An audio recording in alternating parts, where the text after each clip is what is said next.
And it's funny because when we were messaging, and I literally was scrolling my LinkedIn feed, and Tinder came up, and Tinder have literally just released in one of their latest releases a section in their explore page where you could search for non-monogamy, and it's coming on there in many different apps as well, of people just saying that they're open to it.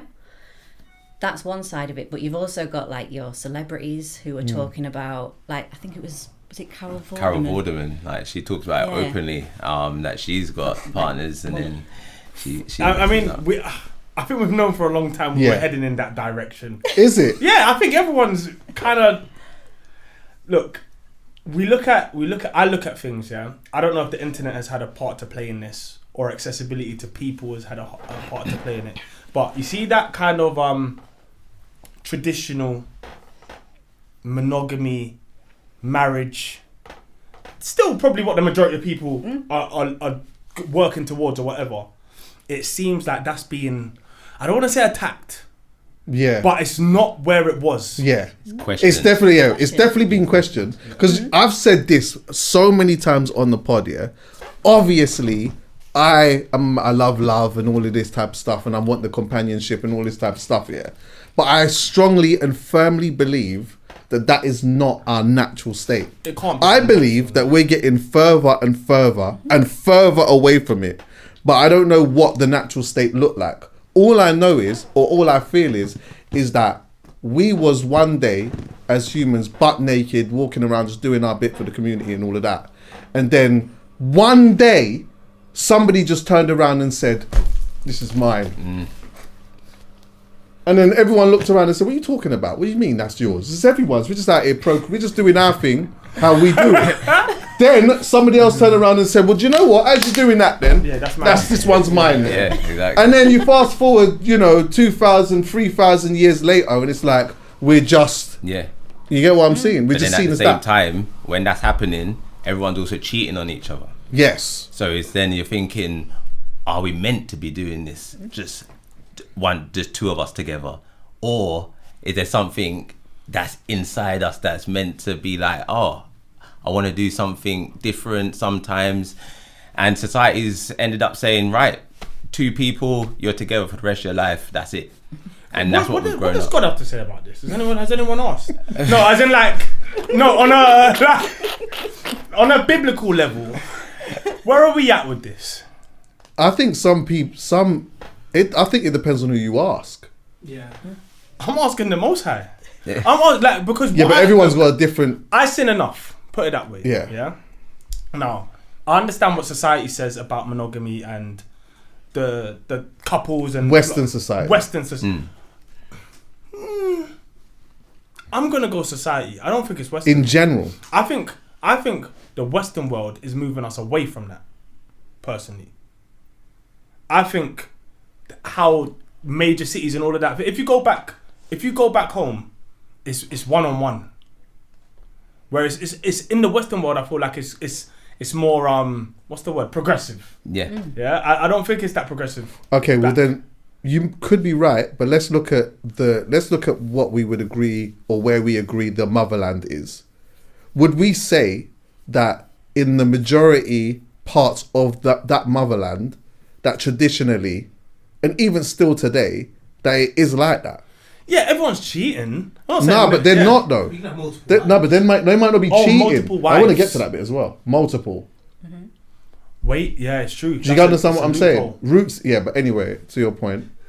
Well, no, I just wanted to know, for example, like, we keep going back to, we know what's natural. It's natural for us to see someone that is attractive and want them in whatever capacity. Yeah, you want it. It's whether that's because it's new, because it's attractive, whatever it is, you want it. And then it's about the self-control part if you're in a relationship, or whatever it is that stops you, whatever reason stop you from pursuing it. But I'm saying, like, surely, like, I'm gonna listen to what God says on this kind of thing. So if God's like, do you know what? That if you can find, I bet you find some scripture. And that says, like, go and do your thing.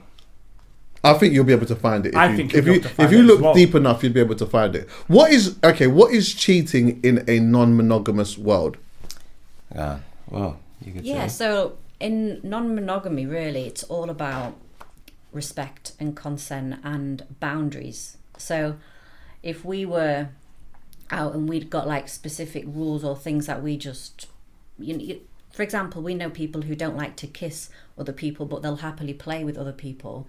So if they were to go behind their partner's back and say kiss, that in a way is just breaking their boundaries, breaking their trust, and that could potentially lead to and also if you're messaging another girl and your partner doesn't know about it and you're keeping it a secret. Secrecy, yeah. Yeah, but so are you supposed to disclose everything to each other?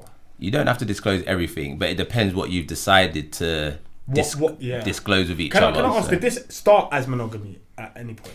Yes. Okay. No, not between us. Okay. No. But we met each other once we was in the lifestyle. So yeah, and how did you find this? As in, like, going from monogamy to this, like, what was that process?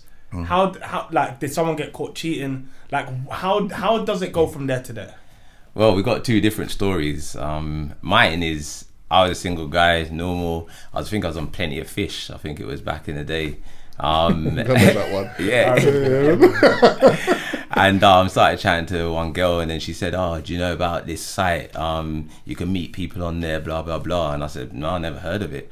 So then she's like, "Oh, you can go parties as well." So then we was like working out to go to one together, but we didn't end up in the end. But I already knew about this site now, so then I started doing my own research and then checking it out.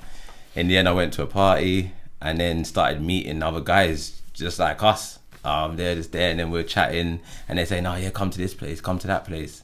And then over time, they started going to all these different parties. So your journey wasn't even from monogamy to it. You was just, you went outside. That's it, yeah, and you just never came back. Yeah, exactly. Yeah. And were you in a monogamous relationship before? Yeah, so I got into it with my ex, and literally we were going to Berlin for a gig. And I was on TripAdvisor searching for like, what can we do in Berlin? And I think it was like number 4 on the list was a sex club in Berlin, because over there, Europeans, they are well open-minded. So I was like, okay, well, let's just check it out. So we literally went over there for the gig, literally went to just look, just to see what was going on. And my eyes were just like, oh my gosh, it's more like a liberating feeling, because it's like you're just seeing people who are free to do, and it kind of was like such a like energy. Everyone's just happy and just you meet so many cool people. You wouldn't believe it, because obviously you're meeting people from different walks of life as well, that you would never bump into in normal, because you're coming here, you're going wherever to your music, boxing, whatever. You're not going to meet certain people. All of a sudden you're all in one space for the same thing, but coming from it all over. So you're meeting millionaires, CEOs, doctors, all sorts. When you mentioned Berlin, it's interesting, because I was speaking to someone about this yesterday, and she told me that she went to one in Berlin as well. She said like she went there with a couple of guys or whatever, and it was just an interesting experience. But then she told me that she was there. She was there for 12 hours. So what doing? No, but you know what? They were drinking and smoking, and it wasn't. Okay, so it's a dance. It's a dance. Like, and it was like a you know what I mean? You jump in and you jump out kind of vibe. That's what. Exactly. Yeah, it was like that kind of thing. That. But okay, going back to the rules, what are some of the interesting rules or common rules that you hear amongst people that are in monogamous relationships? Like, what sort of rules do you find that most people tend to have, or that are interesting? In monogamous? I mean, non-monogamous. Sorry. Okay. So some rules, as Katie said, some will say they're not into kissing. Like, they'll play and they're kind of standoffish from the intimacy of the kissing part of it, but they'll play. And obviously some people think that's a bit strange, because you're like, what? You have sex, but then you won't kiss. But that's just how some people like it. They want to hold something back just for themselves in their relationship. So that's one of the rules that you'll see. And then others will say, okay, every time we play, we're gonna make sure that we're there together. Right. We're not gonna go separately and do our thing. Okay. Right. Because some people will do that.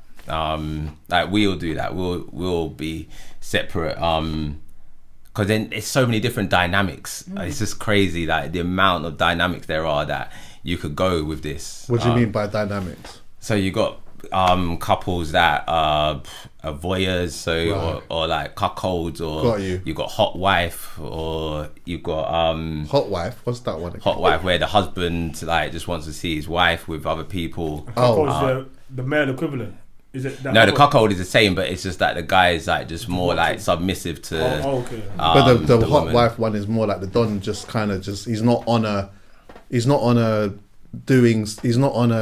just chilling basically. Yeah, Okay. exactly. And then you've got more like the open relationship side of it, Right. where you kind of you got your core relationship with each other, but you're allowing each other to kind of go out and do what they want to do sometimes. Which I That's think risky, no? it is risky. That's why trust is massive in this. Because what happens if you fall in love with someone else again? It can happen. It's just the same way as when you're with someone, right? And Yeah. if you're cheating on them with someone else, you could fall in love with that person that you're cheating with. Yeah, either way it can happen, innit? Yeah. But this also does lead to, obviously we'll get to the app and all that stuff in a bit. I'm just trying to unpack stuff early. But it also does lead to something that I was saying to Poet last episode, which I didn't even really want to deep dive into too much because I just thought people are going to clip it. They're just going to take it far out of its context, yeah. But this is another thing that I also believe is that, and you kind of spoke to it, is that the cheating is not necessarily the act. It's the breaking of an agreement and a boundary, innit? Yeah. So some people will say, how could you, like, I remember this used to come up a lot, like, if you have sex with somebody else, you couldn't possibly love me. And it's like, no, I could have sex with somebody else and still love you. But I'm not going to do it because I know how much it's going to hurt you. Yeah. But if I knew that it wasn't, this is the easiest way to explain it. If me and my missus say, this is our restaurant, we are going to eat in this restaurant together. That's the agreement that we've made. So anytime we go there, this is our thing. If I go to the restaurant and I yam the food and I don't tell her that I was at the restaurant, I've cheated. Because we Like made an Netflix. agreement. Yeah. We made an agreement. However, though, could I eat food in this restaurant without her? Of course I could. Yeah. If I'm peckish, I could eat. It doesn't mean I don't like your food. Exactly. I can still eat yours as well.